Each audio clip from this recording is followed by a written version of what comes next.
महात्मे या मातीमध्ये आले, या हरिनाम सप्ताहामध्ये आले आणि या हरिनाम सप्ताहाला मोठं केलं. किती त्यांचं थोर वर्णन करावं.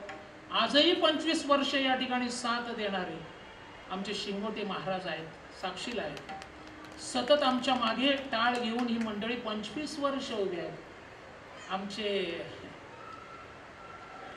खेडकर, लक्ष्मण खेडकर, आज इंद्रभान खेडकर, आज ते लांबून आलेले आहेत बाबा, भगवान गडावरून आलेले आहेत. पण जेव्हा जेव्हा 2 सप्त्यावरती त्यांचं दर्शन हमखास ठरलेलं आहे. एक शिंगोटी महाराजांच्या इथे आणि एक या इथे 25 वर्ष या महात्म्याने दर्शन देऊन आम्हाला उपकृत केले.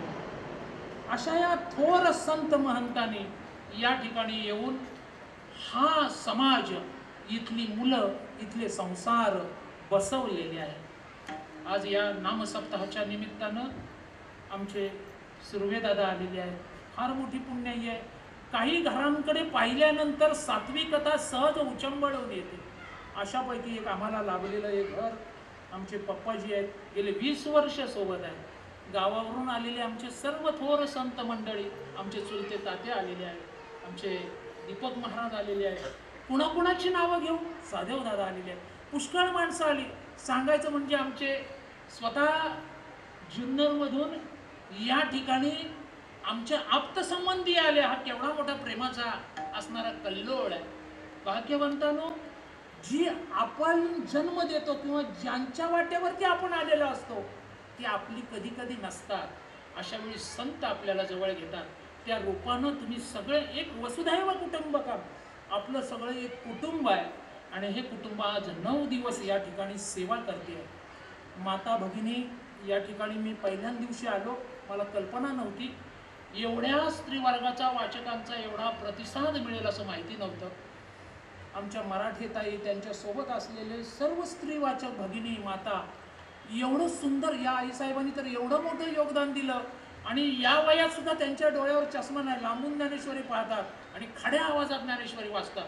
हे बघून पहिल्या दिवशी तुम्हाला आश्चर्यच वाटलं.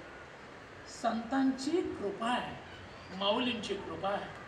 आज या ठिकाणी तुम्ही सगळ्यांनी दर्शन दिलं. आमचे अण्णा आले.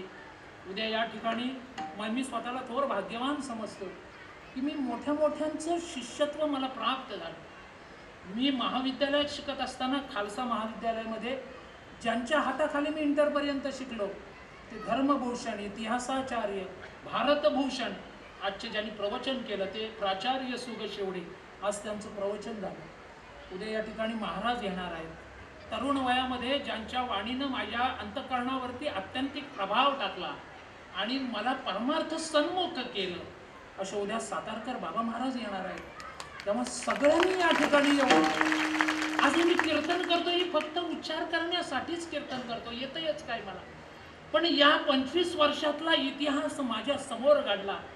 रामचंद्र महाराजांच्या रूपानं मला गोविंदराव कुंटेकरांच्या नंतर एक रत्न सापडलं. आज त्या रत्नाचा सत्कार करावा असं मला वाटतं. वाचन काय होईना, मी काय करू शकतो यांच्यासाठी, मी काय केलेलं आहे लोकांना. वारकरी शिक्षण संस्थेमध्ये मारुती महाराज गुरव होते बाबा. ते रोज सकाळी 4 वाजता उठायचे, इंद्रायणीमध्ये जायचे आणि आपल्या हातात असलेलं गडू भरून आणायचे.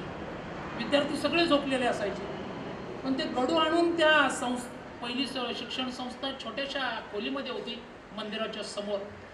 जिथे विद्यार्थी झोपलेले आहेत त्या खोलीच्या उंबरठ्यावरती ओतायचे, सगळ्यांना नमस्कार करायचे आणि मग स्वतःचं सगळं उरकायचे बाबा. देवपूजा, पठण, नामस्मरण नंतर करायचे. विद्यार्थ्यांना कुतूहल निर्माण झालं की बाबा तुम्ही रोज सकाळी पहिल्यांदा उठता, इंद्रायणीवर जाता, तांब्या आणता आणि उंबरठ्यावरती ओतता, काय करता हे? मारुतीबाईंनी गोड उत्तर दिलं. ते म्हटले, बाळानो, अरे मी करतो ही पूजा पहिल्यांदा तुमची करतो, तुम्हाला कल्पनाही नसते. तुमच्या डोळ्यासमोर केली तर तुम्हाला कदाचित अहंकार निर्माण होईल. मी उंबरठ्यावरती पाणी ओततो, इंद्रायणी ओततो. घरदार सोडून, तुम्ही आई वडिलांना सोडून आलेली लेकरं, ज्ञानाच्या पिपासीनं आलेली लेकरं, ज्ञान संपादन करण्यासाठी भिक्षा मागून तुम्ही एक कष्ट करताय. तुमच्या कष्टांची मी पूजा करतोय. शिष्यही असे व्हावे की गुरुनी त्यांची पूजा करावी, हा माझा सांगण्याच्या मागचा हेतू आहे. भाग्यवंतांनो, असे शिक्षक, असे शिष्य हे थोर परमार्थाची शिकवण देणारे या महाराष्ट्रातच घडू शकतात आणि या महाराष्ट्रात थोर गुरुशिष्य परंपरा निर्माण झाल्या. अशा या थोर असणाऱ्या आमच्या रामचंद्र बाबा नरड महाराज यांचं वर्णन किती करू. काय दिलंय मी यानं काय दिलं असेल तर फक्त प्रेम दिलेलं आहे, प्रेम दिलेलं आहे. भाग्यवंतांनो, आणि या प्रेमातून हे सगळं या मंडळींना उत्स्फूर्तता लाभली आणि हा एवढा भव्य दिव्य सोहळा 25 वर्ष पूर्ण झाला.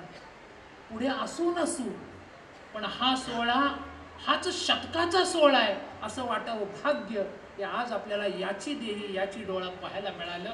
देव करो, ज्या ज्या संत मायबापांनी गेल्या 25 वर्षामध्ये संस्थेला मदत केली असेल, अर्थानं असेल, तनानं असेल, धनानं असेल, सेवेनं असेल, त्या सर्वांना हे ईश्वरा उदंड आरोग्य ऐश्वर्य दे ही तुम्हाला प्रार्थना करतो आणि माझ्या कीर्तन रूपी सेवेला याच ठिकाणी पूर्ण विराम देतो.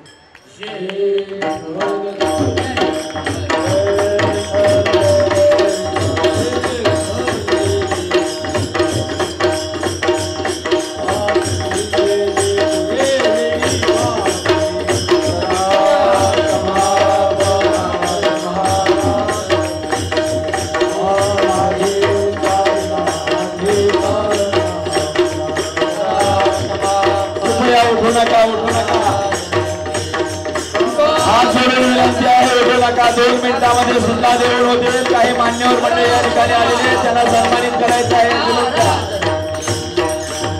वैकुंठवासी परमपूज्य सद्गुरू परिमाऊली कृपया उठू नका. यांच्या कृपा आशीर्वादाने तसेच परमपूज्य सद्गुरू दादा महाराज परिमाऊली यांच्या प्रेरणेने आपल्या सर्वांच्या सहकार्याने जय हनुमान सेवा चॅरिटेबल ट्रस्ट आयोजित ग्रंथराज ज्ञानेश्वरी सामुदायिक पारायण आणि कीर्तन महोत्सव, या महोत्सवाचं हे रौप्य महोत्सवी वर्ष रौप्य महोत्सवातील आजचे 8व्या दिवसाचे कीर्तन रूपी सेवा आमचे परम आदरणीय परम स्नेही श्रद्धेय परम पूज्य सद्गुरू हरिभक्तीपरायण दादा महाराज परिमाऊली यांनी या ठिकाणी गेली 25 वर्ष उपस्थित राहून आम्हाला ज्ञानामृत पाजलं आणि आमच्या सर्वांच्या जीवनाचा उद्धार केला. आजही महाराज गेले 10 दिवस या ठिकाणी आहेत. त्यांचे या ठिकाणी जय हनुमान सेवा चॅरिटेबल कृपया सारखं उठू नका मध्ये ट्रस्टच्या वतीने, घाटकोपर वारकरी संप्रदायाच्या वतीने आणि अखिल मोरीमाऊली वारकरी संप्रदायाच्या वतीने मनपूर्वक आभार व्यक्त करतो.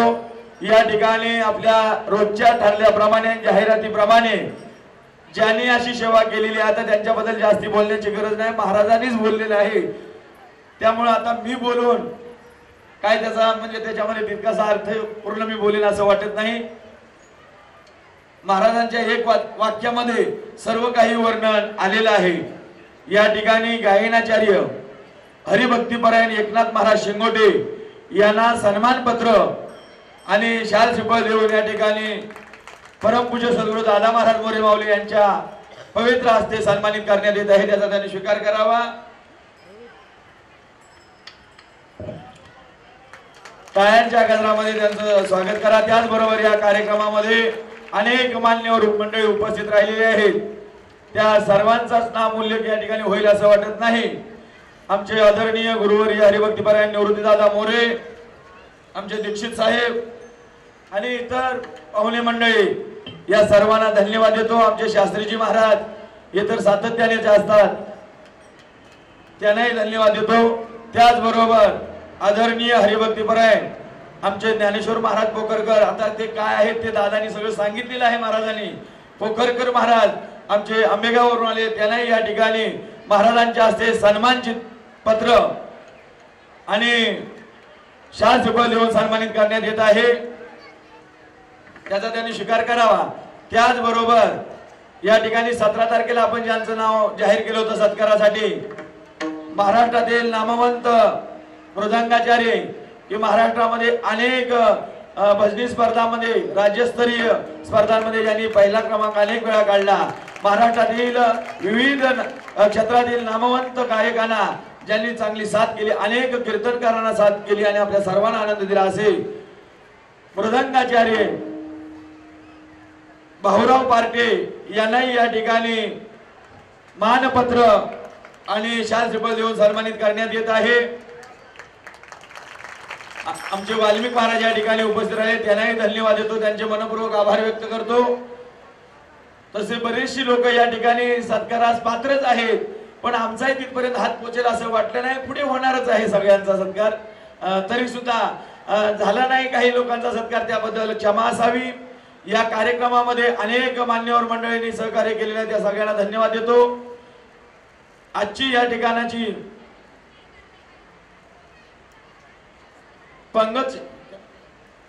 पंगत सेवा जी आहे, महाप्रसाद आहे, ते गौरव कॅटरचे मालक रमेश भाई पुरोहित यांनाही धन्यवाद देतो।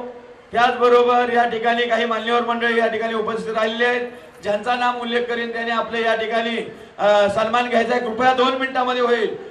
माननीय श्री केतन भाई शहा, ही जी जागा आहे या जागेवरती आम्हाला कार्यक्रम करण्याकरता अथवा या त्यांच्या इमारतीमध्ये सुद्धा आपल्या कार्यक्रमाकरता सहकार्य ज्यांनी केलं, केतन भाई शहा यांना या ठिकाणी आमचे खरात साहेब शाल श्रीफळ देऊन सन्मानित करतील। पटापट या खरात साहेब, वेळ घालू नका।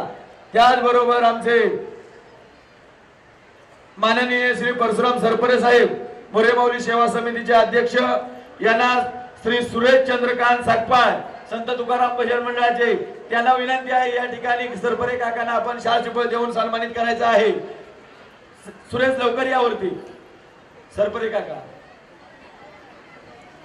त्याचबरोबर गुरुवारी हरिभक्तीवाल्या निवृत्ती दादा मोरे यांना आमचे या ट्रस्टचे अध्यक्ष दिलीप पवार हे सन्मानित करतील। त्याचबरोबर हरिभक्तीवाल्या नामदेव महाराज कुंटेकर यांना मनोज गायकवाड हे सन्मानित करतील। त्याचबरोबर या ठिकाणी विभाग प्रमुख राजेंद्र रावसाहेब आले, त्यांना श्री प्रकाश डेबे हे शाल श्रीफळ देऊन सन्मानित करतील। उपविभाग प्रमुख सुरेश पाटील यांना विक्रम कुटे साहेब हे शाल श्रीफळ देऊन सन्मानित करतील। संजय कदम उठून आता काय करणार, प्रवीण रोकडे हे त्यांना सन्मानित करतील। उत्तम कोळेकर साहेब special senior branch CID branch यांना श्री बसवंतकर हे शाल श्रीफळ देऊन सन्मानित करतील, तरी त्याचा त्यांनी स्वीकार करावा। गायनाचार्य पंढरीनाथ महाराज केसरकर यांना या ठिकाणी सुरेश माजिरे हे शाल श्रीफळ देऊन सन्मानित करतील। रामदास महाराज सागपाळ यांना विठ्ठल बेंद्रे हे सन्मानित करतील, या ठिकाणी यायचं आहे। उत्तमराव मोरे यांचं या ठिकाणी फार सहकार्य आहे, यांना विकास वर्गे हे सन्मानित करतील। शंकरराव टेकवडे महाराज आंबेगाववरून आले, त्यांना राजू वर्गे हे सन्मानित करतील। अविनाश जाधव थोर समाजसेवक यांना आमचे एकनाथ ताते या ठिकाणी सन्मानित करतील। सुबोध बावदाने शाखा प्रमुख हे या ठिकाणी आलेले आहेत, तरी आमचे शैलेश शेलार यांना विनंती आहे या ठिकाणी या नाव घेतो, त्यांनी वेळ घालू नका, शाल श्रीफळ देऊन त्यांना सन्मानित करावं। शैलेशजी मोहिते यांचं सुद्धा या ठिकाणी मोलाचं सहकार्य आहे, त्यांना सुद्धा या ठिकाणी डुकरे महाराजांना विनंती आहे आपण त्यांना शाल श्रीफळ देऊन सन्मानित करावं। पूर्णपणे गोंधळ झालेला आहे सूचना देण्यामध्ये, याची मला जाणीव आहे। उद्या आता पहाटे 4 ते 6 या वेळेमध्ये काकडा भजन होईल, दुपारी महिलांचं भजन होईल। गायनाचार्य यशवंत खामकर यांनाही धन्यवाद देतो, आता नाव सुचवतो सगळ्यांना धन्यवाद। 2 ते 4 महिलांचं भजन होईल आणि सकाळी 8 ते 12 या वेळेमध्ये ज्ञानेश्वरी पारायण होईल। पारायणाची सांगता सायंकाळी 4 ते 5 या वेळेमध्ये होणार आहे, याची नोंद घ्या। तदनंतर 5 ते 6 या वेळेमध्ये परमपूज्य सद्गुरू दादा महाराज मोरेमाऊली यांचं प्रवचन होईल आणि नंतर महाप्रसाद होईल। विक्रम कुटे साहेब यांच्या सौजन्याने महाप्रसाद असेल। तदनंतर 8 ते 10 या वेळेमध्ये आदरणीय हरिभक्तीपरायण सद्गुरू बाबा महाराज सातारकर यांचा हरिकीर्तन होईल, याची आपण सर्वांनी दक्षता घ्यावी।